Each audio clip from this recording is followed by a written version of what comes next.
په پایل کې د مهمو خبرونو سرټکي. په افغانستان کې د اقلیم بدلون په تړاو نړیوال کنفرانس. د افغان کډوالو د ناورین په اړه د IRC کمیټې خبرداری. د نجونو او میرمنو پر وړاندې د اسلامي امارت پر چلند نیوکې او خوندي ځایونو ته د روږدو کسانو د لیږد پیل له نړۍ څخه. په پاکستان کې په پیژندل شوي سیاستوال د پاکستانی پولیسو برید، په مظلومو فلسطینیانو د اسرائیلیانو ظالمانه هوایي بریدونه او د افغانستان او تاجکستان د پولي مدیریت لپاره د جاپان مرسته. د لوبو له ډګر څخه د سریلانکا پر وړاندې د افغانستان ماتېدل، په کندز کې د 14 ولایتونو ترمنځ وزلوبې او بغلان کې د والیبال لوبو پای ته رسیدل. السلام علیکم. د دې مهال مهمو خبرونو ته ښه راغلاست. د ننګرهار پوهنتون په کوربتوب د اقلیم بدلون درې ورځنی نړیوال کنفرانس جوړ شو. مسؤلینو د اقلیم بدلون د ناوړه اغېزمنو هیوادونو په قطار کې افغانستان شپږم هیواد یاد کړ او هیله یې څرګنده کړه چې له دې نړیوال کنفرانس څخه د اقلیم بدلون څخه د اغېزمن افغانستان حقیقي انځور نړۍ ته وړاندې شي. د ژغورنې نړیواله کمیټه IRC خبرداری ورکوي چې له پاکستانه په زور افغانستان ته استول شوي تر 9 میلیون ډیر افغانان د تیاره راتلونکي سره مخ دي. یا د کمیټې په خپله ویبپاڼه د یوه راپور په خپرولو سره لیکلي چې افغانستان اوس مهال د کورني بې ځایه شویو له ستونزو، بشري اړتیاو او اقتصادي فشارونو سره مخ دی چې راستنېدونکي کډوال یې اغېزمن کړي. د افغان میرمنو او نجونو د حقونو لپاره د امریکا بهرنیو چارو وزارت ځانګړې استازې رینا امیري د اسلامي امارت لخوا د بدحجابۍ په تور د افغان میرمنو او نجونو د نیولو وروستي اقداماتو په اړه ویلي چې افغانان د حجاب فرمان په نوم له سپکاوي ډک چلند پر وړاندې د غږ پورته کولو پر مهال له ګواښ سره مخ کیږي، خو اسلامي امارت تل ورته ادعاوې بې بنسټه او مغرضانه بللي. هیڅ خیریه بنسټ حق نه لري چې د مرستو ویش پر مهال ویډیو واخلي او خپره یې کړي. د عدلیې وزارت او خیریه بنسټونو ترمنځ مشورتي ناستې تر عنوان لاندې د دې وزارت سرپرست وزیر همدارنګه زیاته کړه چې خیریه بنسټونه مکلفیت لري چې د مرستو سربیره انساني کرامت ته زیاته پاملرنه وکړي.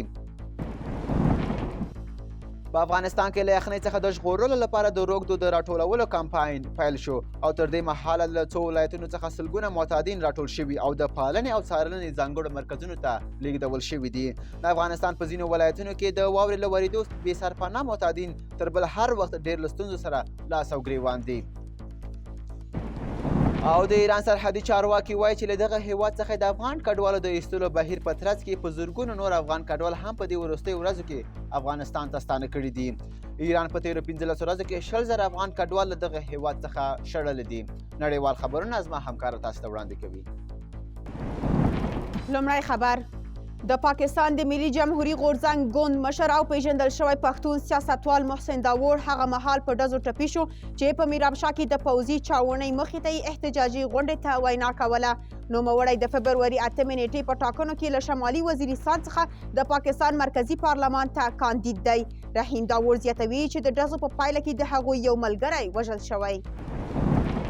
د اسرائیل صدر اعظم بنیامین نتنیاهو د خپل هیواد پوځیانو ته امر وکړ چې د غزې د جنوبي پولې پر ښار رفح حملې ته تیاری ونیسي. په دغه ښار د اسرائیل له لورې سخت هوایي بریدونه وشول. دا ښار د فلسطیني بې ځایه شویو لپاره وروستی پناه ځای دی. په رفح باندې چې 14 لکه بې ځایه شویو پناه وروړې ده. نتنیاهو د عملیاتو پلان د بشري حقونو او امریکا له لورې غندل شوی او فلسطینیان وایي چې بل لوری نه دی ورته پاتې چې پناه وروړي. د اوکراین په خارکیف ښار کې د تیلو پر یوه ټانک د روسیې د بې پیلوټه الوتکې په برید کې د 3 ماشومانو په شمول 7 تنه وژل شوي دي. د خارکیف ښاروال ویلي وو چې د تیلو په ټانک کې د اور لمبې شاوخوا کورونو ته خپرې شوي دي. او وروستی خبر په تاجکستان کې د ملګرو ملتونو پراختیایي پروګرام وایي د جاپان حکومت له افغانستان سره د تاجکستان د پولې د مدیریت بودیجه ورکوي.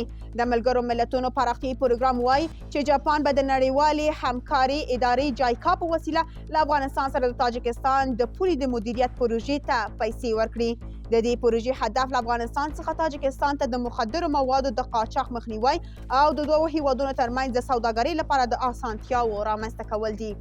اوس د لوبو له ډګر څخه یو څو مهم خبرونه زما همکاره تاسو ته وړاندې کوي.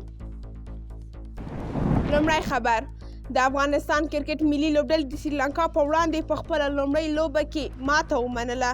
په دې لوبه کې سریلانکا توپوهنه وکړه چې د 3 لوبغاړو په له لاسه ورکولو سره یې 381 منډې جوړې کړې. په وړاندې افغان لوبډلې د 7 لوبغاړو په له لاسه ورکولو سره 339 منډې جوړې کړې او ماته یې ومنله. په دې لوبه کې عظمت الله عمرزي 149 او محمد نبي عیسی خیل 136 منډې جوړې کړې. ټاکل شوې افغان لوبډله دویمه لوبه د یکشنبې په ورځ ترسره کړي. د وزلوبې 3 ورځنۍ سیالۍ د هیواد د 14 ولایتونو د چپاندازانو په ګډون په کندوز ولایت کې پیل شوې. د دغو لوبو موخه په ختیځو ولایتونو کې دغې ملي لوبې ته وده ورکول او د ورزش مینوالو ته د سالمې تفریح زمینې برابرول دي. د کندوز په ګډون د بیلابیلو ولایتونو څخه راغلي زرګونه نندارچیان خوښي کوي او خپل چپاندازان ورزش ته هڅوي. او وروستی خبر بغلان کې د 4 ولایتونو د لوبغاړو ترمنځ د والیبال د تمریني کمپ وروستۍ لوبه ترسره شوه چې په پایله کې د کندوز لوبډلې په بریا سره پای ته ورسېده. ګډون کوونکي دغه لوبه د ځوانانو ورزشي ودې لپاره مهمه بولي او د ورته لوبو د لا زیاتو ترسره کېدو غوښتنه کوي. په پای کې ګټونکو ټیمونو لپاره کپونه، میډالونه او ورزشي جامې ورکړل شوې. دا و د دې مهال مهم خبرونه. تر بیا د خدای په امان.